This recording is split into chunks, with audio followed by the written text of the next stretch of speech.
Seigneur, à notre secours. Gloire au Père et au Fils et au Saint-Esprit, au Dieu qui est, qui était et qui vient, pour les siècles des siècles. Amen. L'ange du Seigneur porta l'annonce à Marie, et elle conçut du Saint-Esprit. Je vous salue Marie, pleine de grâce, le Seigneur est avec vous. Vous êtes bénie entre toutes les femmes, et Jésus, le fruit de vos entrailles, est béni.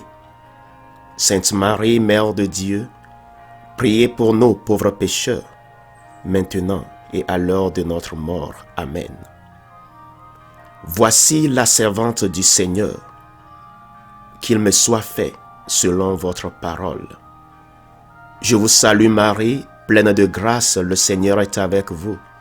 Vous êtes bénie entre toutes les femmes, et Jésus, le fruit de vos entrailles, est béni. Sainte Marie, Mère de Dieu, priez pour nous pauvres pécheurs, maintenant et à l'heure de notre mort. Amen. Et le Verbe s'est fait chair, et il a habité parmi nous. Je vous salue Marie, pleine de grâce, le Seigneur est avec vous. Vous êtes bénie entre toutes les femmes, et Jésus, le fruit de vos entrailles, est béni. Sainte Marie, Mère de Dieu, priez pour nous pauvres pécheurs, maintenant et à l'heure de notre mort. Amen. Priez pour nous, Sainte Marie, Mère de Dieu, afin que nous devenions dignes des promesses du Christ. Prions le Seigneur. Que ta grâce, Seigneur, notre Père, se répande en nos cœurs. Par le message de l'ange, tu nous as fait connaître l'incarnation de ton Fils bien-aimé. Conduis-nous par sa passion et par sa croix jusqu'à la gloire de la résurrection. Par Jésus, le Christ, notre Seigneur. Amen.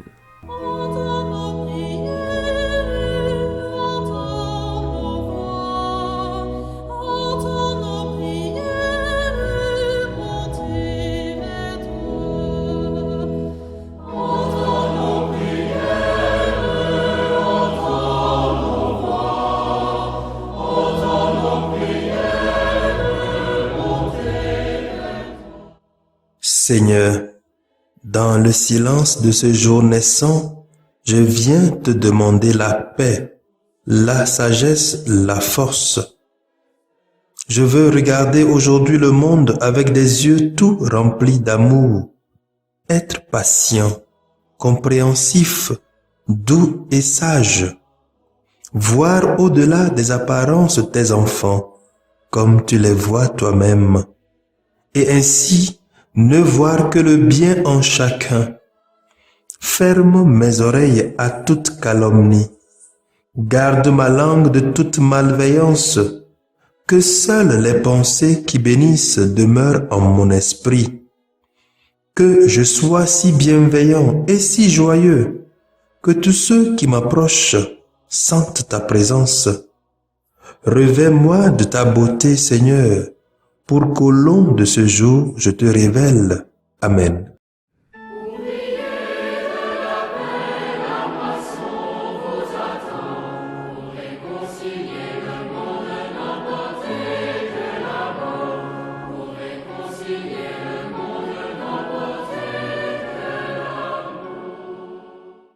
Écoutons les textes de ce jeudi, lus par la sœur Marie-Reine Teko Abou, NDA, et le diacre Guillaume Doucevi SMA, commenté par le père Daniel Doniran.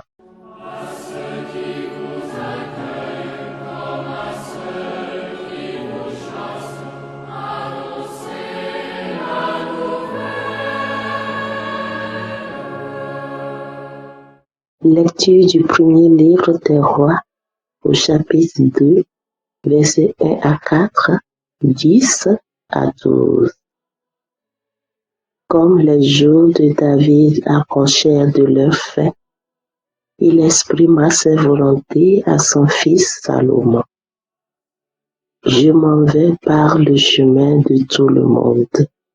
Sois fort, sois un homme courageux. Tu garderas les observations du Seigneur ton Dieu en marchant dans ses chemins. Tu observeras ses décrets, ses commandements, ses ordonnances et ses édits, selon ce qui est écrit dans la loi de Moïse. Ainsi, tu réussiras dans tout ce que tu feras et entreprendras, et le Seigneur réalisera cette parole qu'il m'a dite. Si tes fils veillent à suivre leur chemin en marchant devant moi avec loyauté de tout leur cœur et de toute leur âme, jamais tes descendants ne seront écartés du trône d'Israël. David mourut, il reposa avec ses pères et il fut enseveli dans la cité de David. Le règne de David sur Israël avait duré 40 ans. Il avait régné 7 ans à Hébron et 30 ans à Jérusalem. Salomon prit possession du trône de David, son père, et sa royauté fut solidement établie. Parole du Seigneur. Nous rendons grâce à Dieu.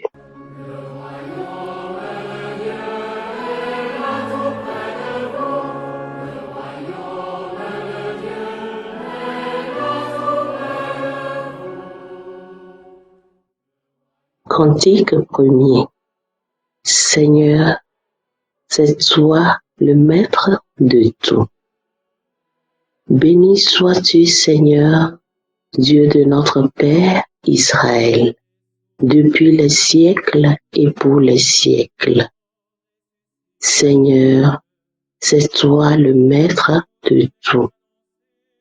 À toi, Seigneur, force et grandeur, éclat, victoire, majesté, tout dans les cieux et sur la terre. Seigneur, c'est toi le maître de tout. À toi, Seigneur, le règne, la primauté sur l'univers. La richesse et la gloire viennent de ta face. Seigneur, c'est toi le maître de tout. C'est toi le maître de tout. Dans ta main, force et puissance, tout par ta main grandit et s'affermit. Seigneur, c'est toi le maître de tout.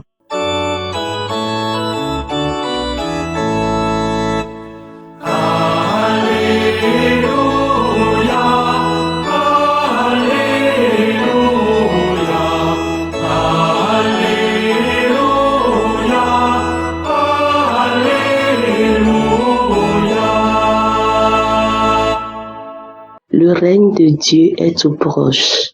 Convertissez-vous et croyez à l'Évangile.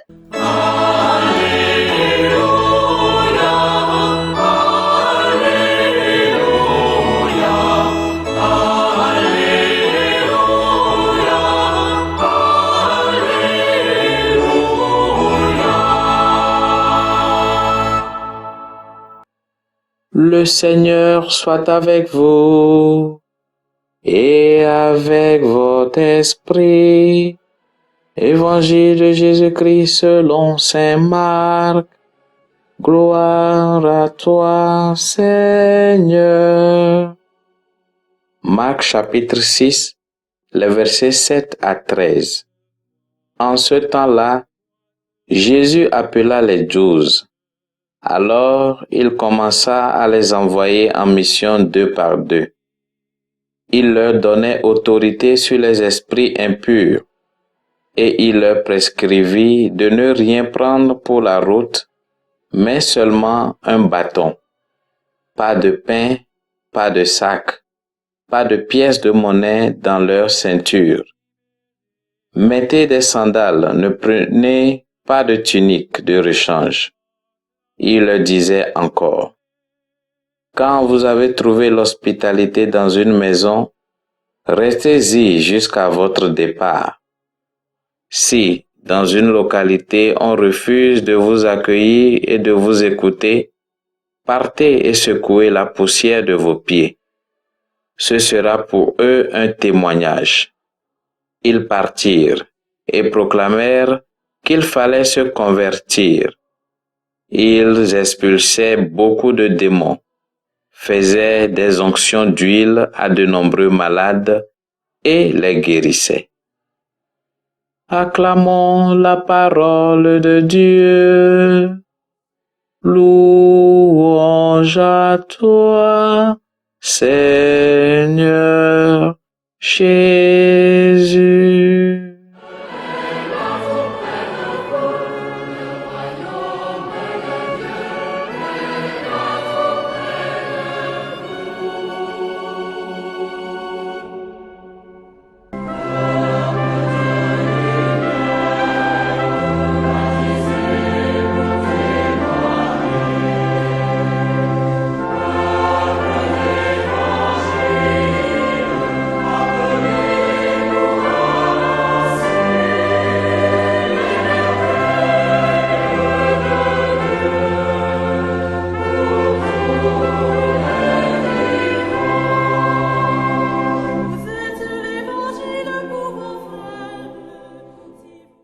L'évangile d'aujourd'hui raconte la première mission apostolique. Le Christ envoie les 12 prêcher, guérir les malades et préparer les voies du salut définitif. C'est la mission de l'Église, celle de chaque chrétien également. Le Concile Vatican II affirme que la vocation chrétienne implique de soi la vocation à l'apostolat.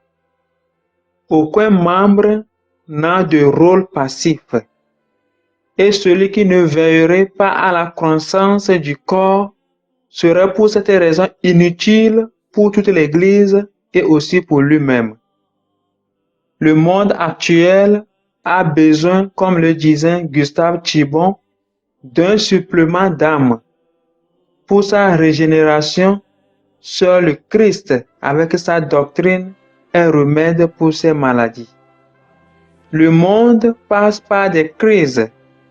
Ce n'est pas seulement une crise morale partielle ou de valeur humaine, c'est une crise d'ensemble.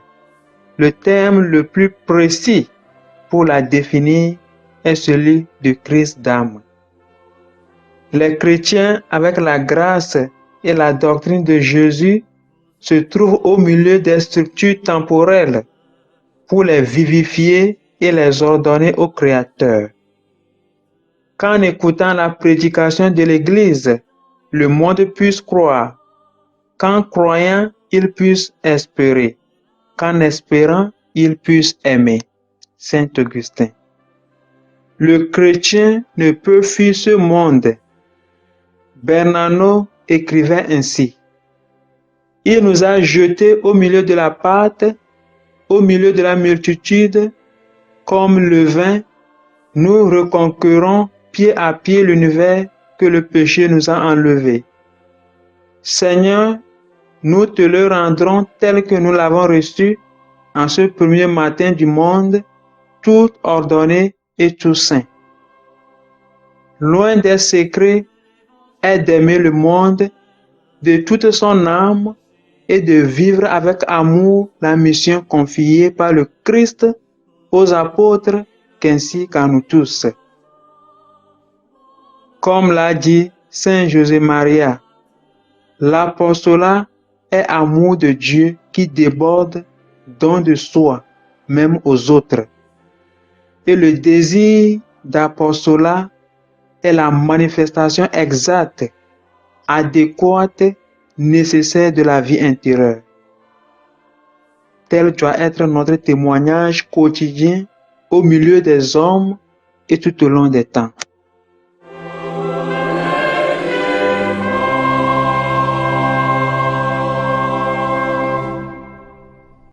le Seigneur Tout-Puissant et Miséricordieux nous bénisse et nous garde.